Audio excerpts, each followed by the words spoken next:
Hello, friends, and welcome to This Day in Jack Benny. I'm John Henderson. This episode is from October 10th, 1948. Previously on the Jack Benny program... I can still hear those Swiss mountain climbers singing their native song. So round, so firm, so fully packed.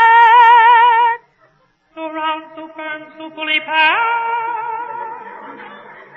So free and easy on the draw.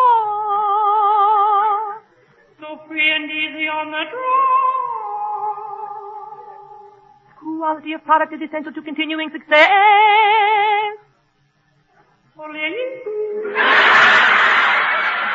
Lucky Strike cigarettes sponsored the Jack Benny program at this time, though for years it was sponsored by Jell-O. J-E-L-L-O. They mentioned some other products as well, like Dr. Scholl's. Feet hurt? Get quick relief, $5 a pair. Or how about this ad, featuring twins with identical hair waves and a caption, "Which twin has the Tony?" Tony will give you a permanent that lasts just as long as a $15 beauty shop wave and is guaranteed to look more natural or your money back. Emily Post was an expert on etiquette. Do not begin eating until your food for that course is on your plate. Some movie stars of the day include Gary Cooper. Yes, it is. And William Powell. And I'm not interested in any opinion you may form. In music, they mention the band leader, Artie Shaw. In his personal life, Artie Shaw just got an annulment for his 6th marriage. Spike Jones was a different kind of band leader. Gordon McRae had a catchy tune at the time. Everyone knows she's a ramblin' rose, she's a beauty growing wild. Almost as catchy as Phil Harris's song. It ain't no town and it ain't no city, it's just awful small, but awful pretty will do what did it. Phil Harris had a radio show with his wife, Alice Faye. Hey, we better hurry, Alice. We'll be late for rehearsal. I don't want to set a bad example for the guys in the band. Well, we'd better get in or the boys will start playing without you. They can't start without me. Why not? I got the dice. Dennis Day's radio show was called A Day in the Life of Dennis Day. Here's Dennis to sing Love Somebody. Love somebody, yes I do. Love somebody, yes I do. In sports, they mentioned baseball manager Lippy Leo DeRocher and ballplayer Hank Greenberg, who was caught up in an infamous play in the 1945 World Series. They also mentioned pitcher Satchel Paige. Satchel Paige, a 6'3", 180-pounder, born in Mobile, Alabama, and although the American League roster lists him as living in Cleveland, he lives in Kansas City. Here's the pitch. Swung on and missed, strike two. As old Satch poured a fast one in there. He was playing in the World Series here in 1948. Here it comes. There's a drive that goes into right field for a base hit. And here comes Keltner sprinting for the plate with a 4th Indian run. Runners are on 1st and 3rd as 3 consecutive hits rattle off Warren Spahn's delivery, and Cleveland takes a lead of 4-1. Comedian Bob Hope was the owner of one of the teams. I'm really an expert at betting on World Series games. Last year I took 4 straight. The 5th one I had was soda. It was the Cleveland Indians versus the Boston Braves. So it's not a surprise that this episode has some jokes playing off the Native American theme that would be considered politically incorrect these days. If you'd like to listen to more episodes of Jack Benny, you can subscribe to this podcast or find all the old episodes at thisdaybenny.com. As Don Wilson says, be a good neighbor, don't spread prejudice among racial and religious groups, and enjoy the show. The Jack Benny program, presented by America's largest selling cigarette, Lucky Strike. It is $60. Lucky Strike, first again with Tobacco Men. More independent tobacco experts smoke Lucky Strike regularly than the next 2 leading brands combined. A recent impartial survey reveals this overwhelming smoking preference of the men who really know tobacco, the independent auctioneers, buyers, and warehousemen. These are the independent tobacco experts, the top men in their field, who year after year can see the makers of Lucky Strike consistently select and buy that fine, that light, that naturally mild tobacco. And remember, for their own personal smoking enjoyment, these experts choose Lucky Strike. So let this personal smoking preference of the experts lead you to Lucky Strike. Light up a Lucky, and puff by puff, you'll see. LSMFT, LSMFT. Lucky Strike means fine tobacco, and this fine Lucky Strike tobacco means a world of smoking enjoyment for you. Yes? You'll like Lucky Strike.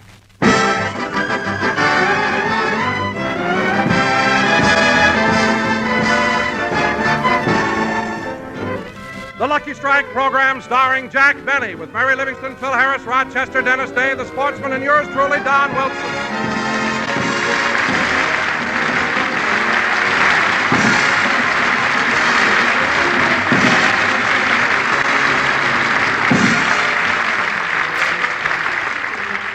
And now, ladies and gentlemen, let's go out to Jack Benny's house in Beverly Hills. At the moment, Rochester is alone, straightening up Jack's room. Well, I've put away almost everything the boss brought home from Europe. What's this? Oh, these are some of the souvenirs Mr. Benny brought back. A beret from France, wooden shoes from Holland, and a barnacle off the Queen Mary. He must have got that when he was diving for coins. Say, what's this little book? Let's see. Oh, it's Mr. Benny's diary of his trip. I think I'll take a little peek. No.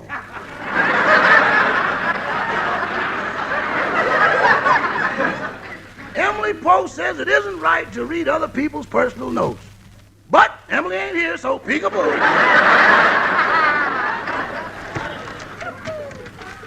Here's the first entry in the diary. It says, July 10th, dear diary. We arrived in London today. It thrills me to be in this historical old city with all its picturesque scenery. I was lucky to get a room overlooking the beautiful Hotel Savoy.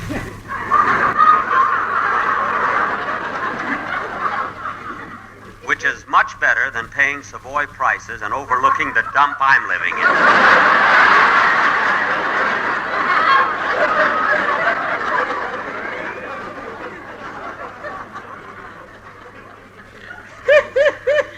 That's my boss. July 20th, dear diary. Last night we opened at London's famous Palladium Theater. What an event. It was the most exciting thing that has happened to me in all my 39 years.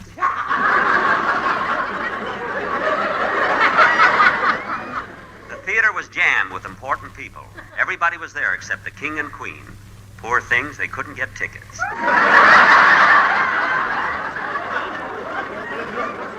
Oh, diary, come now. August 10th, dear diary. Yesterday we arrived in Paris. Well, now we're getting someplace. Paris is a very gay city. Last night the whole gang went to the Kit Kat Club, the Casino de Paris, and the Folies Bergère. But I didn't join them. I visited the Eiffel Tower, the Arc de Triomphe, and the Louvre Museum. 39, he says.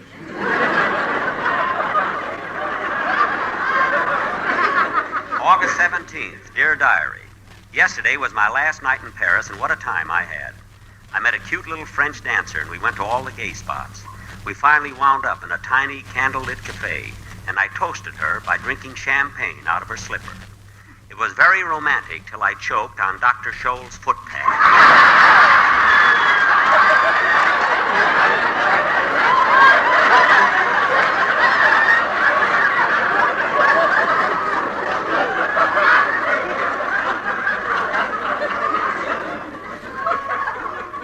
Ah, what sweet memories I have of little Suzette. Every time I think of her, a lump comes to my throat.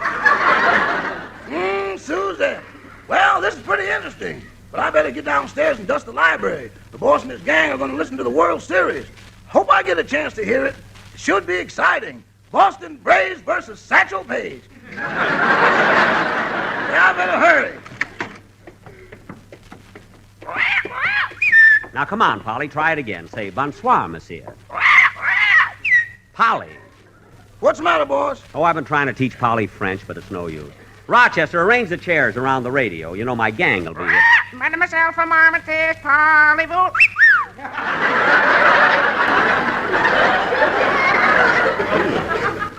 I guess Polly's older than I thought. Been around, too. Now, arrange the chairs, Rochester. I will. Say, boss, I finished putting away all your souvenirs from your trip. You really had a great time in Europe, didn't you? Yes, it was wonderful, except for that one thing that marred the end of the trip. Something followed me back from Europe. What was it, boss? What was it? An echo. Oh, for a minute I thought it was Suzette. No, Rochester, it was a crazy echo. See, it started in Switzerland when I heard the Swiss yodelers, and it followed me ever... Hey, wait a minute. How did you know about Suzette? You read my diary, didn't you? Well, boss, I just... Now, wait a minute, Rochester. You ought to be ashamed of yourself. A diary is a personal thing, and you shouldn't have read it. Where did you find it? In your folio. In my folio? Folio lane.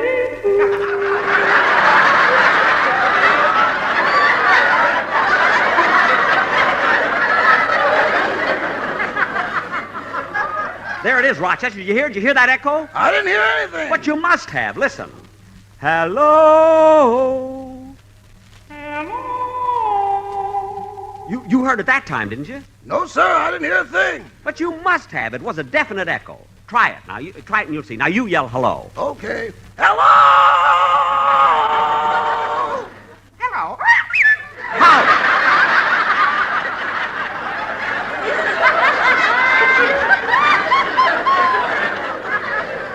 Polly, you keep out of this or I'll give you a good spanking. You better not, boss. The last time you spanked her, she laid a cracked egg. Oh, yeah. We had to eat it right away. Now, Rochester, the gang will be over pretty soon, so place the chairs around the radio. Yes, sir. And the phone, I'll get it. Hello? Yes, this is Jack Benny. No. My program goes on at 5 o'clock, California Daylight Time. No. That's 7 o'clock in the East. Well, certainly, I'm sure. I did my program at 5 o'clock last week. Yes, I'm positive. You're welcome. Who was that, boss? NBC, they're mixed up, too.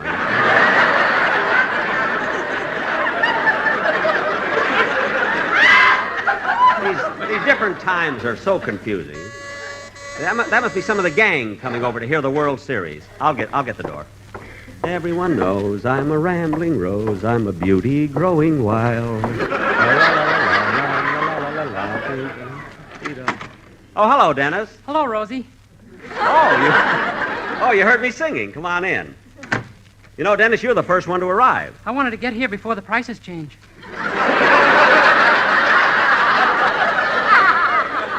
Dennis, I only do that for the Rose Bowl game. Now, come on in the den and we'll... Hey, wait a minute. Dennis, this is the first time I've ever seen you wearing glasses. Are your eyes bad? No. And why are you wearing those glasses? My uncle died and left them to me.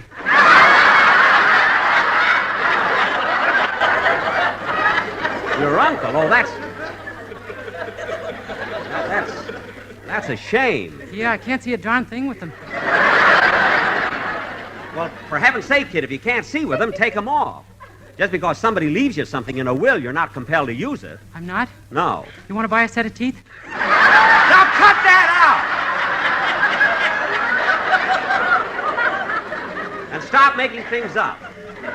Look, I just happen to remember this morning I saw your uncle walking down the street. That was my aunt. He left her his clothes.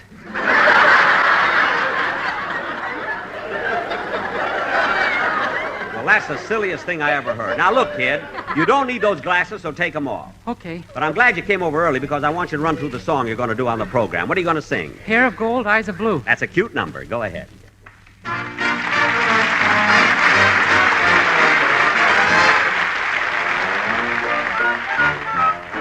I came down from Butte, Montana, for a little change of scene, and I stopped a day in Santa Fe, where I met a pretty queen. Oh, hair of gold, eyes of blue, lips like cherry wine, the prettiest gal I ever knew, and I'm gonna make her mine.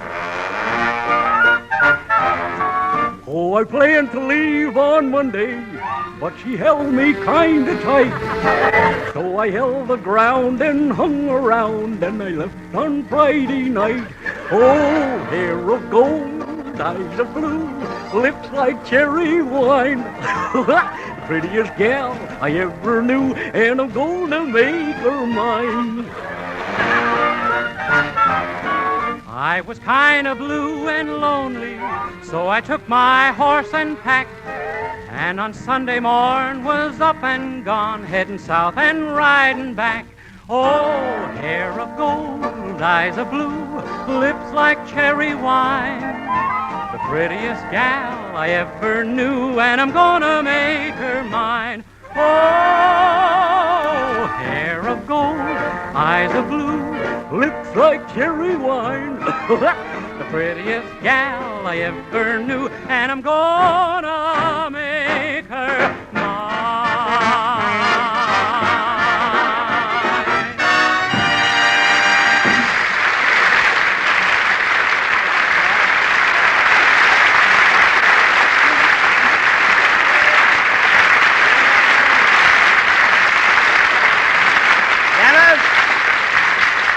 That's a nice song. You know, you always seem to pick good ones for the program. Thanks. Oh, say, Mr. Benny, I meant to ask you something. Do you still hear that echo that bothered you last week? Yes, Dennis, once in a while. It's got me worried, too. I can't figure out what it is. Well, it could be a figment of your imagination.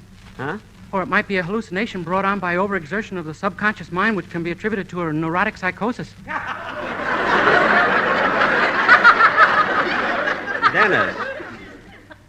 Dennis, what does that mean? I don't know. It was on the card I got when I weighed myself this morning. I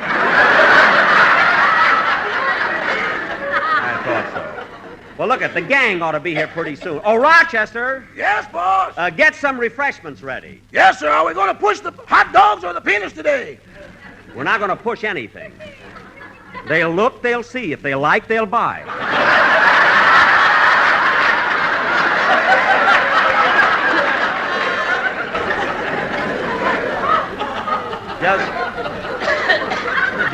Just get them ready. Okay, will you let me know when Satchel Paige is pitching? Yes, I'll let you know. Well, I guess they're here. Go in the den and sit down, kid. Hair of gold, eyes of blue, lips like cherry wine.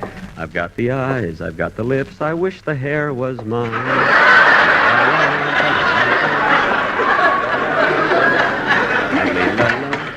Oh, hello, Mary. Hiya, Don. Hello, Jack. Hi, Jack. Don, where's your car? Why, I left it at Mary's house and we walked over. Well, I don't blame you. It's such a sunny day. Not when you're walking with Don. I see what you mean. Come on in. The game hasn't started yet. Oh, by the way, Jack, I want to thank you for that nice present you brought me from England. Oh, what'd he bring you, Don? A genuine cowhide belt, but I feel a little guilty when I wear it. Guilty now? Why? Well, I hate to think that 2 cows had to die so I could hold up my pants. All right, Don, all right.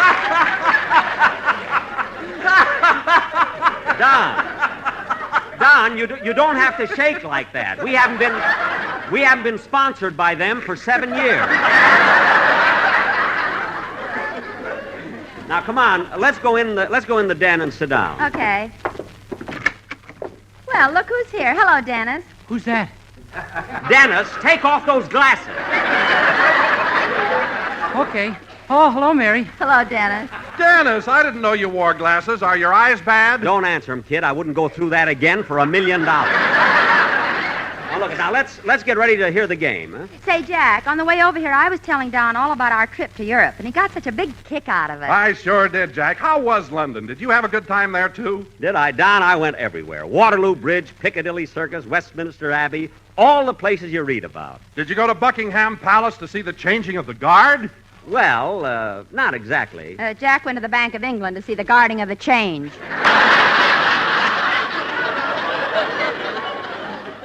Say, Mary, that was a pretty good gag. You know, you ought to save that. For the program? No, just save it.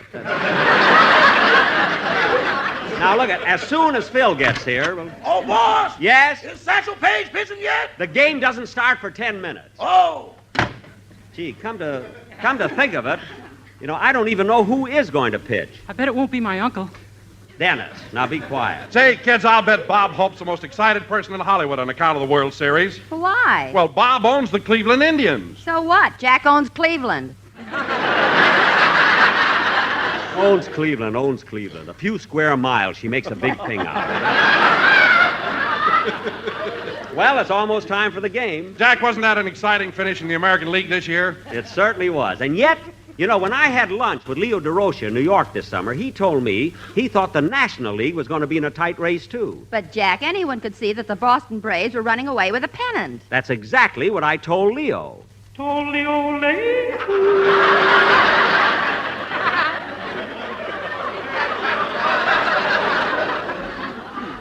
There it goes again, that echo. Now, don't tell me you didn't hear it. You heard it, didn't you, Don? I didn't hear a thing, Jack. Neither did I. Did you hear it, Dennis? No, but don't go by me. I'm wearing glasses. Well, I told you to take them off. This echo is driving me crazy. If it doesn't stop, I'll do something desperate. Oh, don't get so excited, Jack. Supposing you do hear an echo. What's so terrible about that? Plenty. Someday I may sit down and hear Fred Allen's program twice. Just think of that. Rochester, there's the buzzer. Is Satchel Paige pitching yet? No. Then I'll answer the door. Jack, who do you really think will win the series? Well, Don, it's my belief that Cleveland has a decided edge in pitchers, but Boston seems stronger in fielding. Now, while they're evenly matched in batting power, Cleveland seems to rate the psychological advantage. Therefore, I pick Cleveland. And, Don, I base this conclusion on my complete knowledge of sports. Some knowledge of sports. What? You think Gorgeous George plays a violin with Phil Spitalny. I do not. I found out last Hiya, week... Jackson, Dauncey. Hello, Livy, you one touch of Venus, you. Hello. Hello, Dennis. Hello, Alice. Dennis, give me those glasses!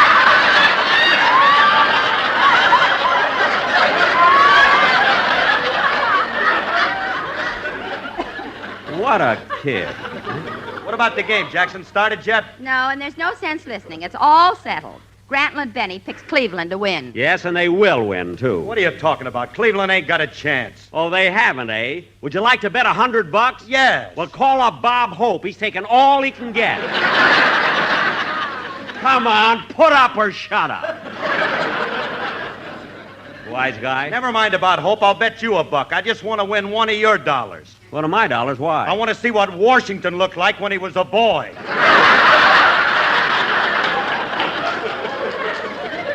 Oh, fine. Phil, you don't even know who George Washington was. I do, too. George Washington was the father of our country. Well. He was first in war, first in peace, and first again with tobacco men. Phil, who told you that? I cannot tell a lie. I did it with my little fat commercial. Oh. Well, very good, Don, but I didn't know they had cigarettes in those days. Well, sure, Jack. When Washington threw that dollar across Potomac, they threw back a packet of Luckies and 83 cents change. No. Huh? Yes, but they didn't have any matches then, so they threw him a Boy Scout and 2 sticks. Gee, Mary, I always thought... Come on, Jack, look what time it is. Are we going to listen to the game or not? Oh, yeah. Hey, wait a minute, Jackson. Before you turn on the radio, I want to tell you the most amazing thing you ever heard. What is it, Phil? Last week I saw a ball game. There were 16 home runs and not a single man scored. Wait a minute, Phil. 16 home runs, not a single man scored. How was that? They were all married. Oh, Harris, you've got so much more than Spike Jones. Why should you fight it? Phil, tell me something. What? Which one of your heads has the Tony?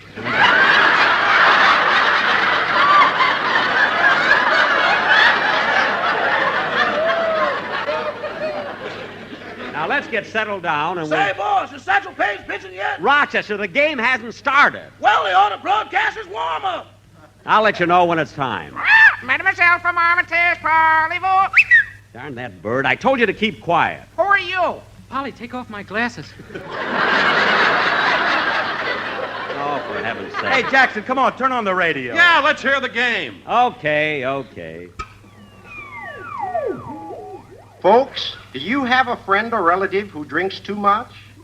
Well, just remember that alcoholism is a disease that can be cured That's not the station. Don't turn it off, Jackson. I want to tell Frankie about this. Never mind, Frankie. Oh, come on, Jack. Find the station or we'll miss the game. All right. And here we are in the bottom half of the third inning in what promises to be an exciting ball game. Gee, it started already. Yeah. What a crowd. The stadium is jammed with important people from all over the world. Everybody's here except the King and Queen of England. Poor things, they couldn't get tickets. Gee, they miss everything, don't they? There's one out. Bases are loaded. Keltner's on first, Mitchell on second, and Kennedy and Greenberg are on third. He won't get off for anybody, that guy. As you know, Bearden is pitching for the Indians and Bickford for the Braves. Bickford's taking his time, and he's plenty worried. I don't blame him. Boss? What? Page? No. Oh!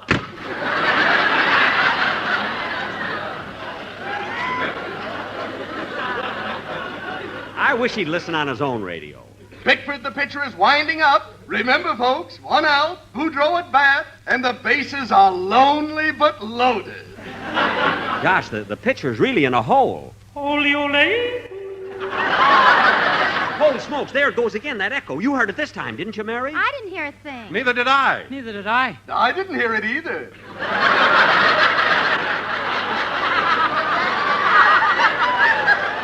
What? Boudreaux is still at bat, and here comes the pitch. It may be a hit. McCormick fields the ball and throws it to home where it's a close decision. He's out. No, he's safe. No, he's out. No, safe. He's out. He's safe. And here's the official decision. He's half safe.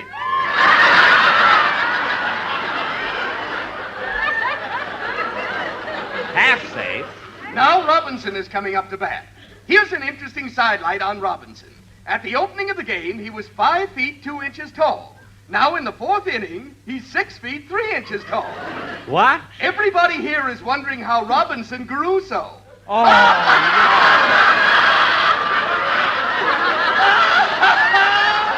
Oh, Nelson, you may not be from Boston, but you certainly use your bean. Jack, are you sure you got the right station? Certainly. Robinson is waiting for the pitch, and here it comes. It's a hit. It's a long, long fly. The ball is going out toward right field. It's still going. It's going. And now, ladies and gentlemen, while the ball is in the air, the Cleveland Indians will serenade the Braves.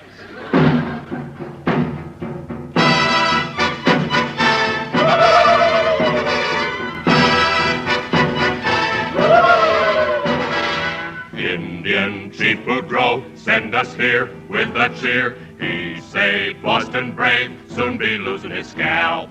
Feller, Bearden, too, Robinson, Satchel Paige, they are in a rage. Boston's gonna need help. What Boston showed today, they can play ball. Just like Lucky Strike, they're the best and everyone likes them. They're so round and firm, fully packed, that's a fact. Indian chiefs who know agree. LSMFT, FT, FT, FT.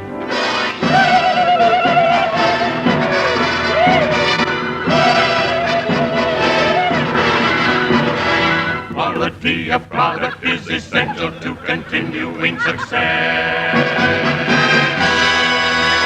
Out!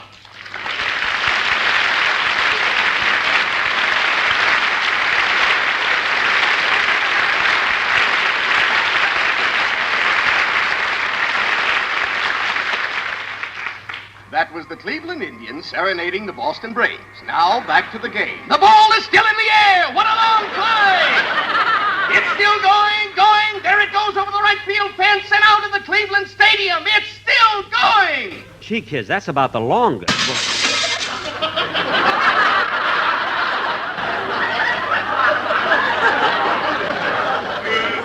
Jack, your window. Say, that was a hit. Robinson is being congratulated by his teammates as he crosses home plate. As you know, Robinson is an outstanding player and came up from the minor leagues where he used to play shortstop for Doo-Wah Diddy. Doo-Wah Diddy? Why, that ain't no town and it ain't no city. No, but it's awful small and awful pretty. Doo-Wah Diddy. Hey, what's going on here, anyway? Hey, boss, isn't Satchel Paige pitching a terrific game? Satchel Paige, he isn't pitching. He is on my radio. You know, kids, I can't figure out. Ladies and gentlemen, for those of you who may have tuned in late, this ball game in Cleveland is in the third inning. In New York, it's the fifth inning. And in Nevada and California, it's the second inning. What? Except in Washington and Oregon, where the broadcast was called off on account of rain.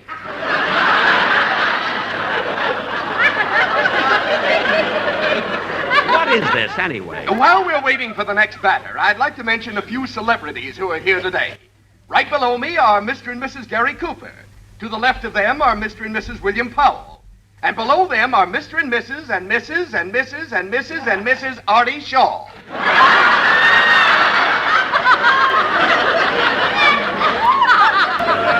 No wonder the king and queen couldn't get in. And now it's the last half of the ninth inning. 2 out, and Doby is up to bat. The last half of the ninth already? He's crazy. Here comes the pitch. It's a hard hit ball going out between second and third base. It's a hot grounder, and Dennis Day's uncle is under it. Dennis Day's uncle? Doby is out, and the game is over. But we'll not know who won until the final returns come in from New York, California, Washington, and Oregon. Oh, my goodness. Ladies and gentlemen, the foregoing was a paid political broadcast and does not necessarily express an opinion. Mary, turn off that radio. Okay. Now, kids... And now, folks, I'd like to tell you how thrilled I've been to... Wait a minute! Who turned on that radio again? I did. Oh, nuts! Come on, kids, let's go in the kitchen and buy some sandwiches.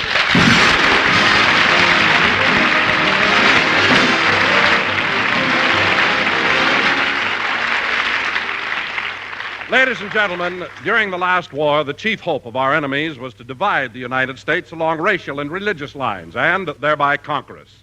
Let's not spread prejudice. A divided America is a weak America, and we need the same harmony among our various racial and religious groups that was the source of our strength in war. Through our behavior, we encourage the respect of our children and make them better neighbors to all races and religions. Remind them that being good neighbors has helped make our country great and kept her free. Thank you.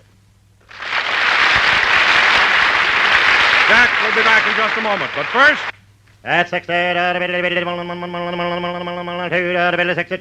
American. A recent impartial survey covering all the southern tobacco market shows Lucky Strike. First again with Tobacco Men. Yes, more independent tobacco experts smoke Lucky Strike regularly than the next 2 leading brands combined. Excuse me, but who are these tobacco experts? They're the independent tobacco experts, auctioneers, buyers, and warehousemen, men with years of experience buying, selling, and handling tobacco.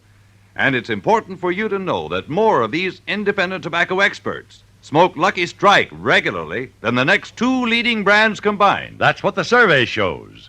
Now, listen to what Mr. Edwin Lee Moore, veteran independent tobacco buyer from Greenville, North Carolina, recently said. At auction after auction, I've seen the makers of Lucky Strike buy fine, light, mellow leaf, quality tobacco that just can't be beat for smoking enjoyment. I've smoked Lucky's for 22 years. A Lucky Strike smoker for 22 years. And remember, Mr. Moore, like you, looks to the cigarette he smokes for enjoyment. Real deep-down smoking enjoyment. So light up a Lucky yourself, and puff by puff, you'll see. LSMFT. LSMFT. Lucky Strike means fine tobacco, and fine tobacco gives you real, deep-down smoking enjoyment from every Lucky you light. Yes, puff by puff, pack by pack. You'll like Lucky Strike. Ladies and gentlemen, due to unforeseen commitments, Mr. and Mrs. Ronald Coleman couldn't be with us tonight, but they'll visit us in a couple of weeks. Be sure and stay tuned in for the Phil Harris Alice Faye Show, which follows immediately. And on Saturday night, listen to A Day in the Life of Dennis Day. There it goes again. Oh, well, good night, folks.